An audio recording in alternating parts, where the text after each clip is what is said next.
This extraordinary collection of works by Chinese artists from 3 to 25 years of age is perhaps the Hunter Valley's best-kept secret. The collection has been shown to children and adults at Armidale, Tamworth, Taree and Nelson Bay, as well as several smaller centres since arriving here last year. The works in a variety of media range from classical to contemporary styles and reveal an impressive level of talent. Tour coordinator Barbara Osmond says a similar collection of works by Hunter children is on tour in Shanghai. The works will remain at Hamilton Public School until Easter, but exhibitors say the people of Newcastle will have more viewing opportunities. The exchange is sponsored by the Department of Education and Rotary, and once the collection completes its tour of the Hunter, there's every chance it could go anywhere in Australia.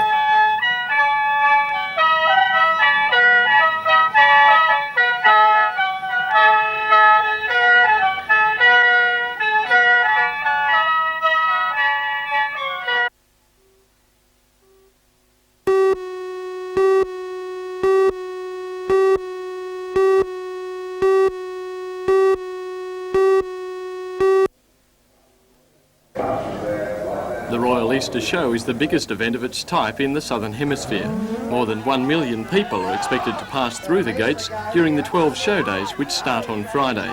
The show is, of course, first and foremost an agricultural display, and this year organisers have placed the emphasis firmly on the rural component with the theme of "The Country is Back in Town." Keith Lewis in Newcastle to promote the show this week says a record sponsorship of $1.5 million and a record number of entries will ensure one of the most memorable shows ever. Almost everywhere we go in the field of agriculture, the unique district exhibits is a kaleidoscope of agriculture with all the districts grouping together to perform one display rather than a competing set of displays. In the livestock areas, all the entries are up, well up. Our only problem is where to fit them in. Because you have so many entries, does that mean the quality too is going to be up this year? Well, we're really only interested in good quality. That's the purpose of the show, to enable people to compete and compare so that they will be better at whatever they're doing. And according to yes, Mr. it's Lewis, very the difficult. Hunter has always been a very important contributor to the show, and this year is no exception. Well, this region is marvellously important to us because we've just finished the Royal Sydney Wine Show, which where the Hunter did extremely well. The agricultural world in the Hunter contributes enormously to our horse and cattle and pig and goat entries. The mining industry is on display at the show. In fact, the Hunter has almost everything, and to cap it all off, you've got just a great tourist area too. All right, thanks very much. I'm going to use that.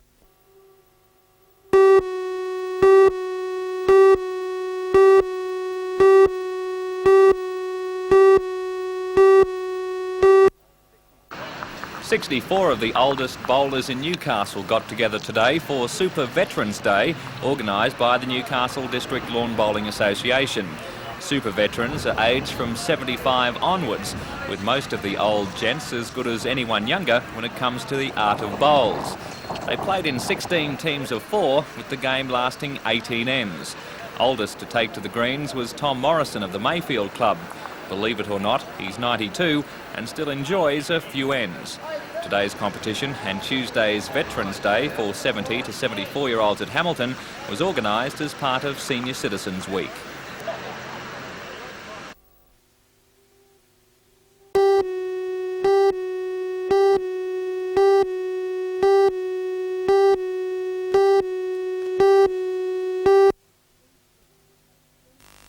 Steve Stavita plays for North Newcastle Rugby League Club. This morning he was playing in the second row in a pre-season trial match against Waratah when disaster struck. 10 minutes into the first half, Steve was running with the ball when he was knocked to the ground in a hard tackle. He could not move.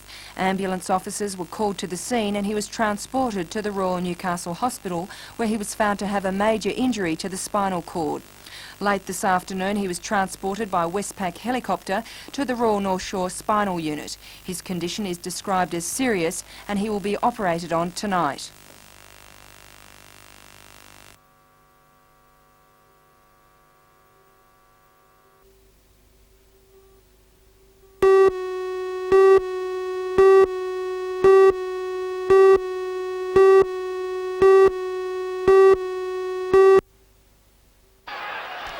Newcastle's play yesterday clipped as it did when they beat Manly in the pre-season Challenge Cup. Their mistakes were far fewer than the first two games of the Winfield Cup, and their defence was spot on. The crowd of 24,000 erupted when Frendo scored Newcastle's first try. His move into the 5/8 position paid off as he set the try up and then dived over for the 4 points. Balmain scored 2 tries in the first half, including this one by Scott Gale. At that stage, it looked as though Balmain was starting to get on top, but the Knights' ferocious defence stood firm. Balmain led 12-8 at half-time. Early in the second half, Miller kicked and regathered the ball. He passed it on to Hanrahan, who gave it to Kemp, who scored the try. The Knights put on another blinder of a try when Sam Stewart towed through after a Knights bomb. Then Tony Townsend won the race to the ball to score Newcastle's match-winning try.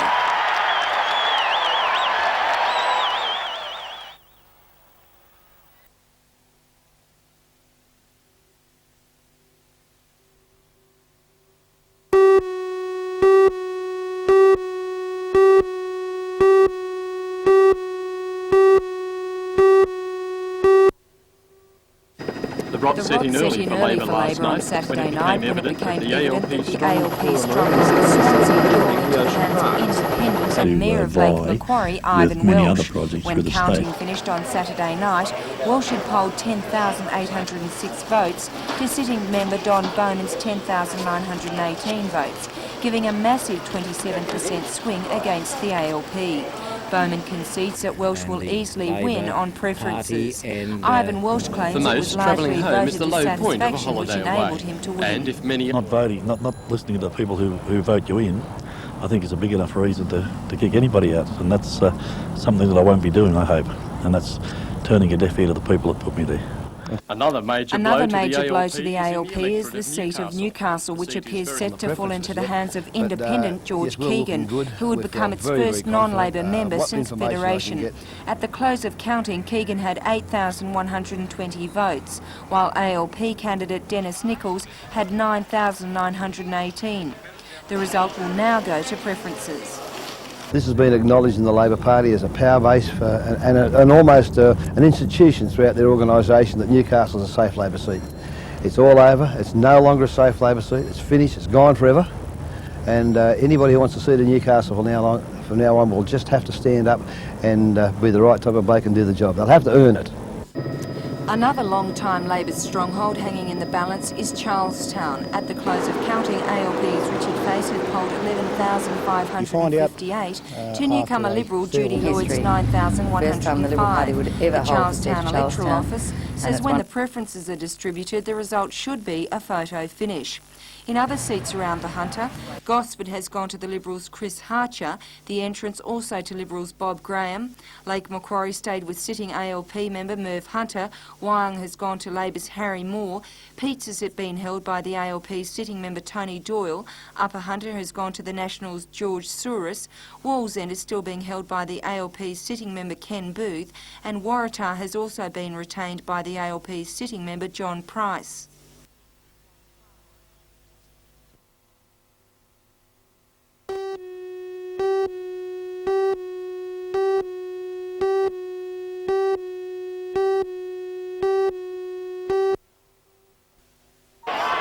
Despite Balmain running on to the International Sports Centre without star players Pearce and Sirinen, the Knights were not fancied to trouble the Tigers. However, before 24,000 supporters, they slashed their unforced error rate and defended their hearts out. The masterstroke behind the 20-16 win was the move of Frendo from fullback to 5/8. The positional change had many supporters stumped, but it paid dividends right from the start.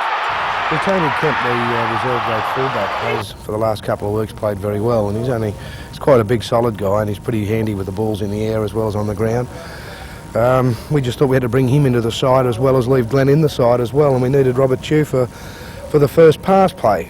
So we just tossed them around amongst ourselves in regards to which would be the best for the team. You think you've got your combination together now? Well, it's horses for courses, David. You know, we look at other sides whom we're playing against, and we try and ascertain their strengths and weaknesses and try and mould around our side to best fit the opposition. Also a winner at the weekend was Rachel McQuillan. The 16-year-old from Merewether won the South Australian Women's Open 7-6, 7-6 over Michelle Bowery. Rachel then teamed up with regular doubles partner Joanne Fall to easily take that title as well, 6-2, 6-4. Rachel is now in Melbourne preparing for the Australian Masters Championships, which start on Wednesday.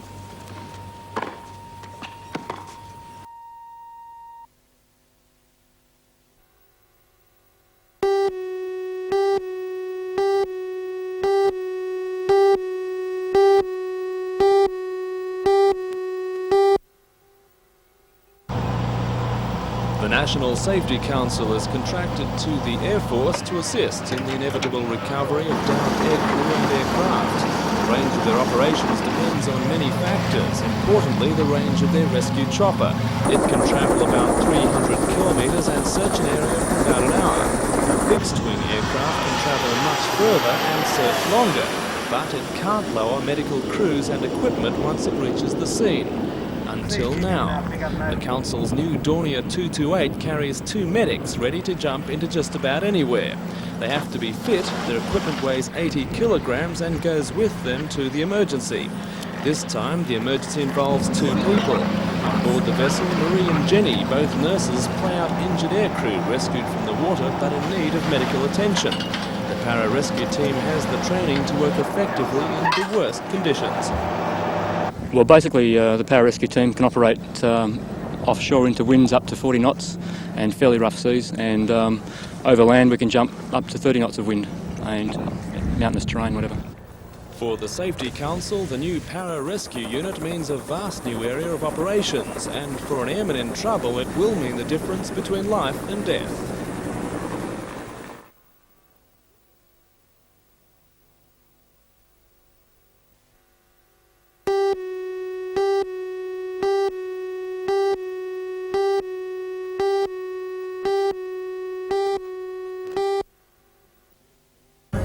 It's Phyllis Diller's 15th trip to Australia, and she'll be back in May for Expo. She looks nowhere near her 70 years, but has plenty of reasons for her youthful appearance. I've had complete facelift, and then a half a lift, and then 2 nose jobs. I only have 1 nose, but I broke it again. Not an awful thing. And then I've had a peel, eye jobs, teeth straightened, teeth bonded, teeth whitened. I even had that, have you heard about that thing where they tattoo, that's all it is, black eyeliner around? I had that, and guess what? In 3 years it wears off. It went away, it flaked away. Why did you have all this done? Because I was ugly. However, Ms. Diller was complimented on her way to Newcastle. Other places. Well, I just stopped at one of your milk bar type places where they have a lot of food and ice cream and meat pies. And as a lady didn't know who I was, and as I was leaving, she said that I had beautiful hair. Let's call me the hair queen. So you call yourself the hair queen? I think so. Another.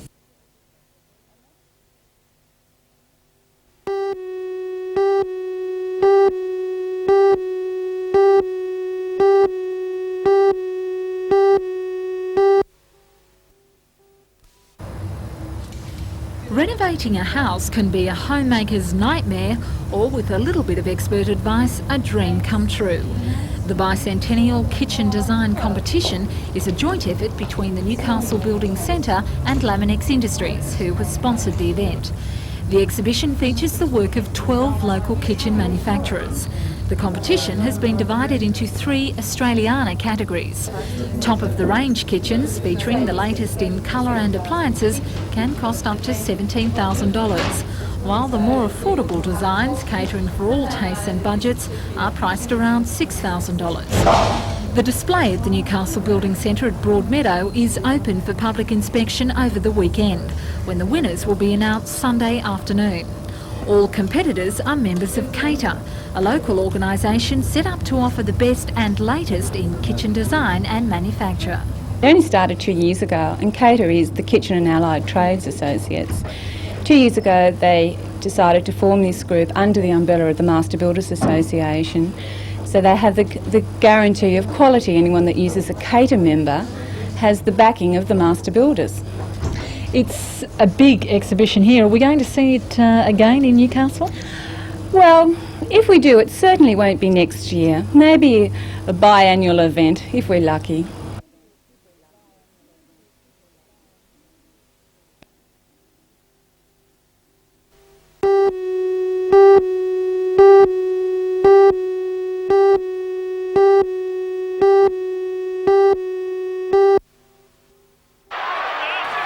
Still revelling in last weekend's home game victory over Balmain, the Newcastle Knights will keep the same lineup for Sunday's match against Manly.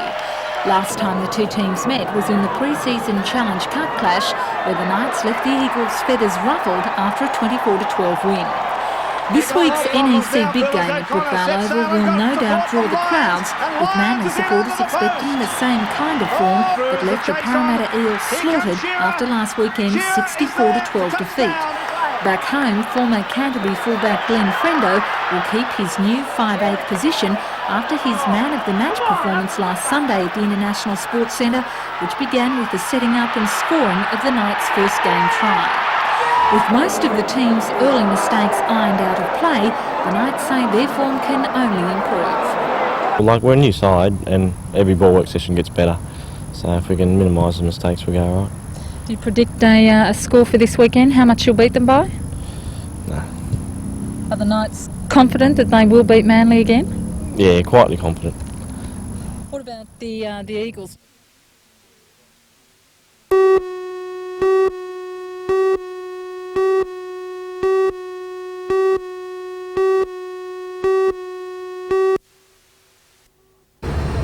The 133-metre-long warship made her way into number 4 Lee Wharf this morning.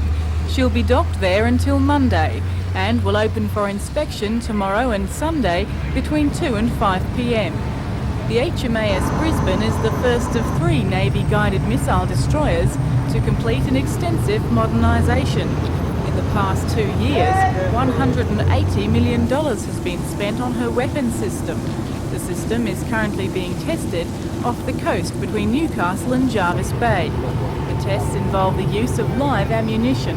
We have aircraft from an organisation who tow a target, which we engage using our guns and indeed our missile systems on occasions, and fire those against them. These targets have recording systems in them to let us know how effective our firings are. I understand you're also working with the RAAF from Williamtown. What's their role? Well, they provide aircraft for us, essentially F-18 aircraft, again, to provide us with targets, albeit we don't shoot at those, but they provide us a target that our weapon systems and our radars can track. After the tests, the ship and crew will be evaluated. It essentially covers a broad spectrum of all the activities that you would expect a ship to undergo in any sort of a war situation, from engaging enemy missiles, surface craft, submarines, down to countering damage, battle damage, shock and personnel casualties. The HMAS Brisbane will return to Newcastle in May, when 250 of the ship's company will march along Hunter Street for the Coral Sea commemoration ceremony.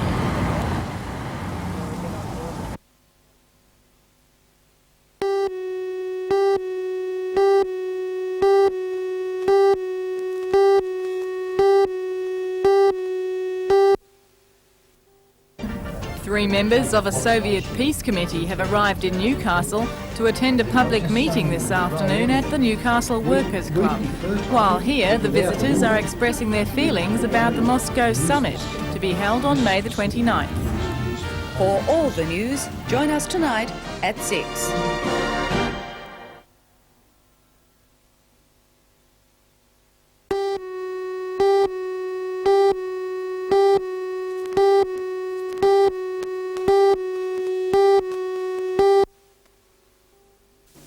The Iona players take their name from a Brisbane Catholic college where the first Easter performance of the Iona Passion Play was staged 30 years ago. In the early century style and tradition of European miracle plays, a cast of both local and Sydney actors will take to an open-air stage at Belmont's Carl Oval. The event has been organised by the Lake Macquarie Bicentennial Churches Committee, which today outlined details of next week's Easter program. It's the second time the play will be performed in the Newcastle area. The first took place in 1969. Next Wednesday's free concert is expected to attract a crowd of thousands, with the first half of the program involving musical and variety items by the region's different church groups. Because the Iona company is performing the Passion Play in its entirety at the Sydney Entertainment Centre on Good Friday, only part of the play will be performed. The immediate suffering and death of Christ from the time of the Last Supper on to the resurrection will be enacted. So that is the main segment. If all goes well this year, it's hoped the event will become an annual one, when thousands of Christians will be invited to make their Easter pilgrimage to Lake Macquarie's religious festival. If we supply something to the people of Lake Macquarie this year, which will satisfy them and make them proud of being associated with it, it will be the beginning of something that will continue on.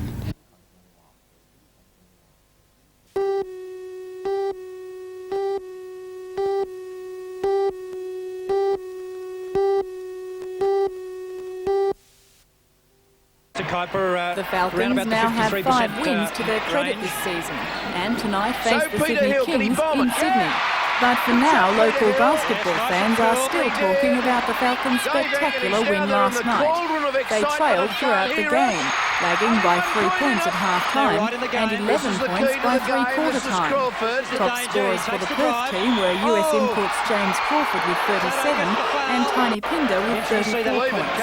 Crawford doesn't miss. He doesn't miss many of those. For the Falcons, Wayne McDaniel scored 36 points, while Mike Johnson scored 32. It was Johnson who turned the game around for the Falcons. With 7 seconds to go, they trailed by a point. Then Johnson saved the day with a three-pointer, giving the Falcons victory.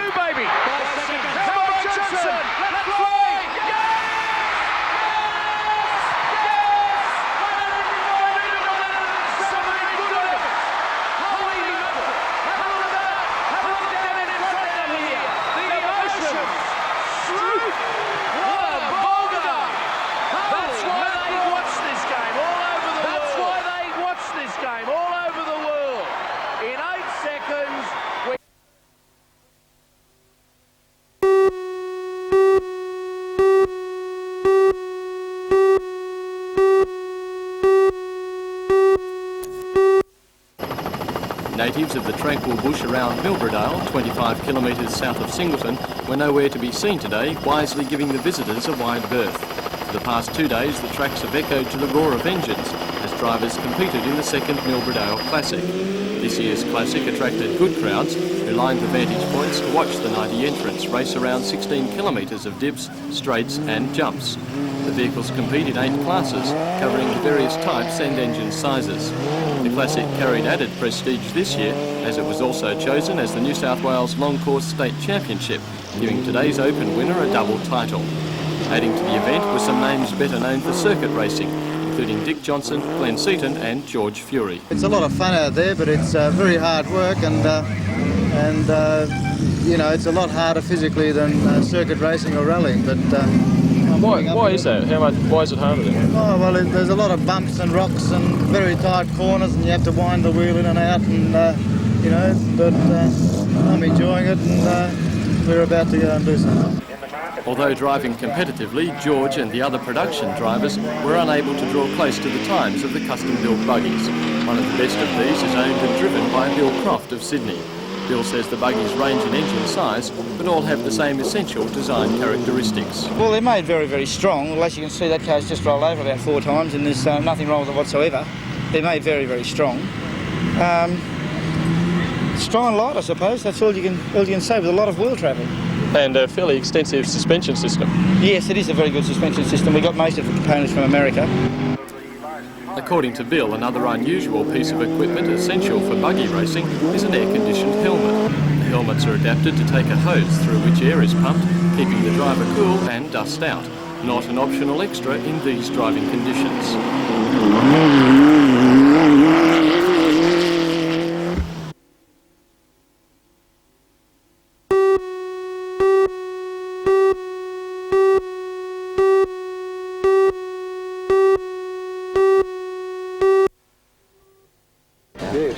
Newcastle City Council has received a final federal government grant of $230,000 towards the city's new regional museum. Work continues on the building today amid expectations that the first stage should be ready for the royal visit in May. For all the news, join us tonight at 6.